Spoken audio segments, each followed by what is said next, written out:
Rain hammered down on the quiet edge of the small town as Ethan Cole drove through the mist-covered road, headlights slicing through sheets of water.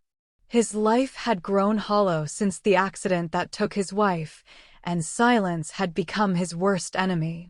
That evening, seeking company, he spotted a hand-painted sign that read, "Hillcrest Animal Shelter, Open." The shelter was old and nearly falling apart. Wooden boards creaked under his steps, and the smell of wet straw filled the air. Inside, cages stood empty, doors half open, except for one at the far end. Inside it sat a black dog, motionless, its fur dull and soaked, eyes reflecting the pale yellow light of a single hanging bulb. The nameplate read simply, Max. Ethan crouched beside the cage and whispered, "Hey, buddy." The dog didn't move, didn't blink, only stared, calm but uncomfortably aware. The shelter's caretaker, an elderly man in a raincoat, appeared from the shadows and said quietly, "That one's been here for years. No one keeps him long. He always finds his way back." Ethan frowned. "Back from where?" The man hesitated. "From wherever he goes when he disappears." Ignoring the warning, Ethan filled out the adoption papers. The caretaker didn't smile. He just handed over the leash with trembling hands and muttered, "If he starts scratching at night, don't open the door." Outside, the storm had calmed. Ethan walked toward his car with Max following silently. The streetlight flickered overhead, casting the dog's shadow long and twisted across the wet ground. For the first time in months, Ethan felt something like peace, a quiet companionship. But as he opened the car door, Max turned his head toward the dark forest behind them, ears pricked, staring into the blackness as if someone or something had just whispered his name. The rain had stopped by the time Ethan reached home. His small countryside house sat on the outskirts, surrounded by old maple trees that whispered in the wind. He carried Max inside, shaking off the chill, and laid a bowl of food beside the fireplace. The dog didn't move, didn't sniff, didn't even blink. Ethan thought perhaps Max was nervous, adjusting to a new place. "You'll eat when you're ready," he said softly. But as the hours passed, the silence in the house grew heavy, almost too heavy. Around midnight, Ethan woke to a faint scratching sound. It was soft at first, almost delicate, like nails brushing against wood. Then it spread scratch, scratch, scratch from inside the walls. He sat up, listening. The sound moved down the hallway toward his room. When he finally gathered the courage to open the door, Max was sitting there, staring at him from the floor. Muddy paw prints trailed behind him, but they led from inside the bedroom to the hallway. Ethan's throat went dry.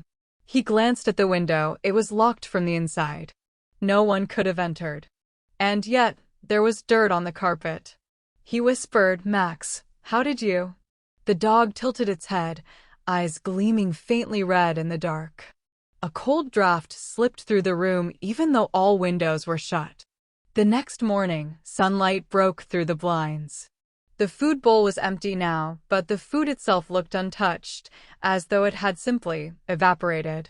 Ethan checked the yard, but there were no paw prints outside. Only one faint trail of muddy marks led toward the attic door. He sighed and muttered, "Guess you're just a strange one, huh, Max?" But as he turned away, the attic door creaked open slowly on its own.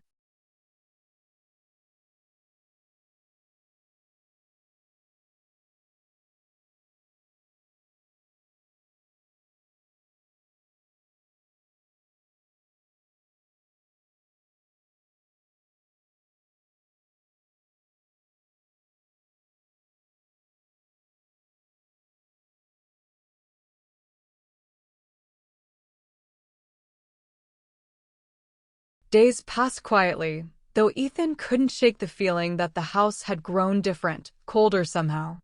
At night, Max would sit for hours near the hallway, facing the attic stairs, staring at something Ethan couldn't see. Sometimes, when he passed by, Ethan could hear faint footsteps above, followed by a soft thump, like something being dragged. One rainy afternoon, he decided to finally clean out the attic. Maybe the noises came from loose boards or an animal nest.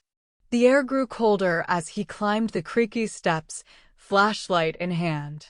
Dust danced in the beam of light, and the smell of mildew filled the space. In the far corner, he found an old wooden trunk. Inside were brittle papers, children's toys, and a faded photograph, a family of 4 standing in front of the same house, but much younger. Next to them sat a black dog. Ethan froze. The dog looked exactly like Max, same white patch on its chest, same calm stare. He turned the photo over. Written on the back, in trembling handwriting, were the words, "He came back after we buried him." A chill ran down his spine. Just then, Max's bark echoed from below, deep, echoing, but somehow distant. Ethan quickly descended the stairs, heart pounding. At the bottom, Max stood motionless by the doorway, eyes fixed on Ethan's hands. The flashlight flickered. Ethan looked down. The photograph was gone. "Max, what's going on here?" he whispered. The dog slowly walked to the stairs, turned its head toward the attic, then looked back at Ethan as if waiting for him to follow. But Ethan didn't move. He just stared, because behind Max, on the wall, was a faint, wet handprint. It was human-sized. And it was fresh.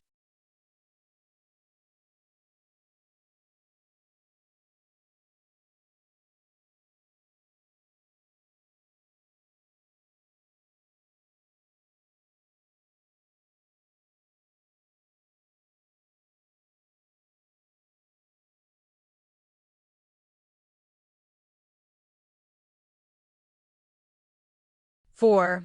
The neighbor's warning, 335 words.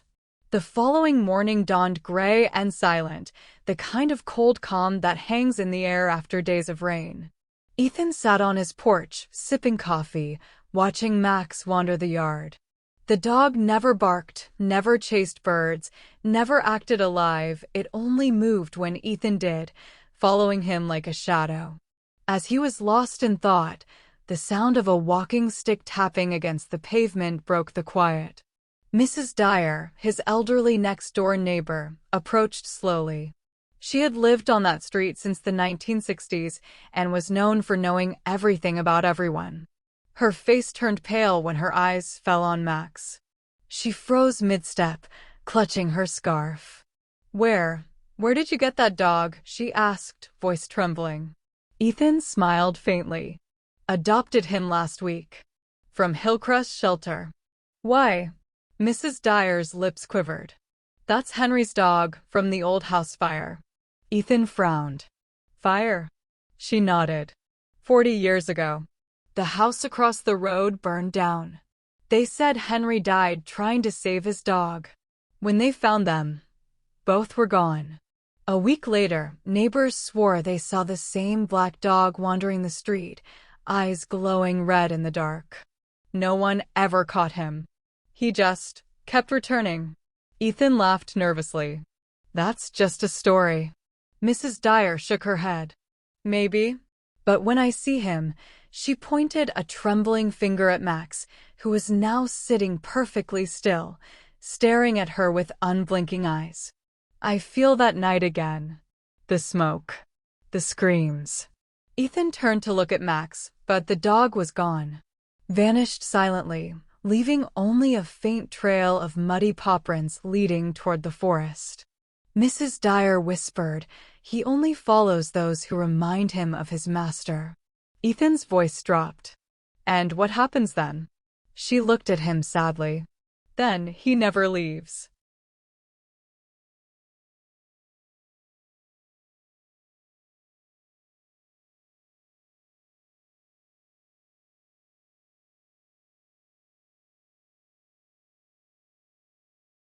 That night, the wind howled through the trees like distant voices calling his name. Ethan sat in the living room, staring at the flickering glow of the television, though he wasn't really watching. Max hadn't come inside since evening. For the first time, Ethan felt uneasy, not because the dog was gone, but because the silence that followed felt too deliberate. Around 2 a.m., a low growl echoed from the backyard. Ethan froze.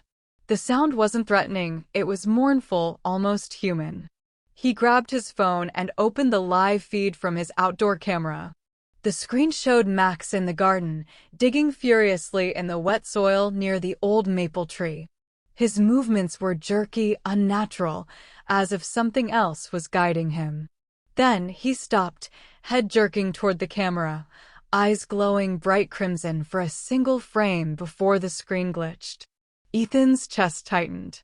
He went outside with a flashlight, the cold air biting through his clothes. The smell of wet earth filled the air.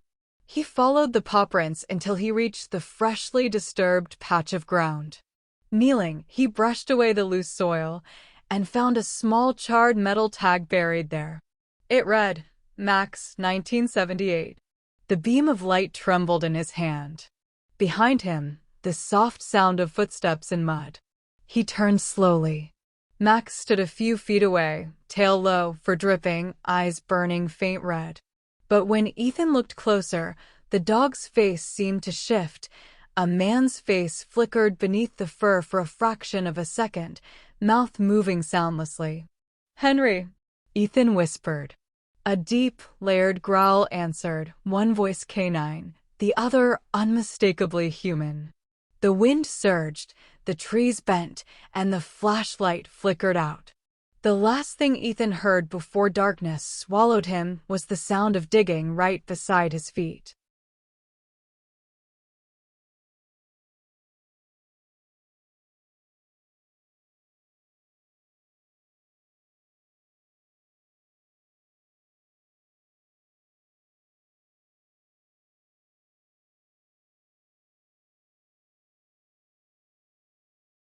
Ethan didn't sleep that night.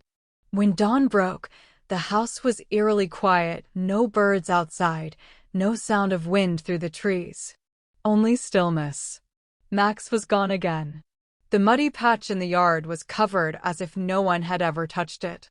Yet, Ethan's shoes were still caked with dirt, and the collar tag Max 1978 sat heavy on his kitchen table. Determined to understand, he began searching through old town records online. Every lead brought up fragments of a tragedy. In 1978, a man named Henry Wallace had lost his family in a house fire. He was found dead days later in his basement, beside the burnt body of his dog Max. But rumors claimed Henry had been obsessed with an occult ritual, one meant to preserve companionship beyond death. Among the archived photos, Ethan found one that made his heart pound, a picture of Henry. The resemblance was uncanny. The same sharp jawline, same eyes.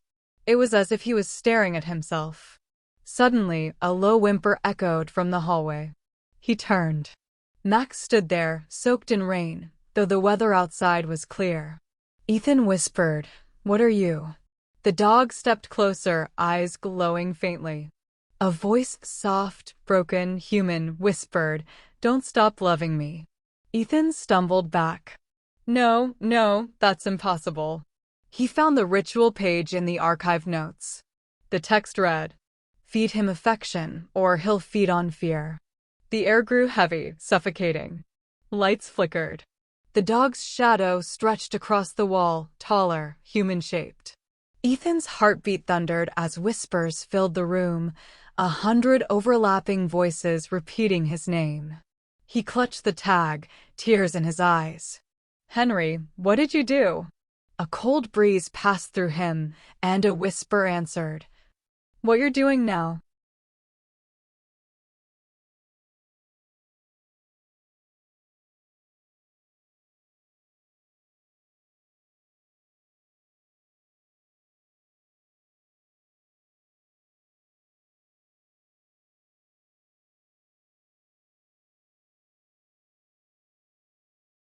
Morning sunlight filtered weakly through the curtains, pale and colorless.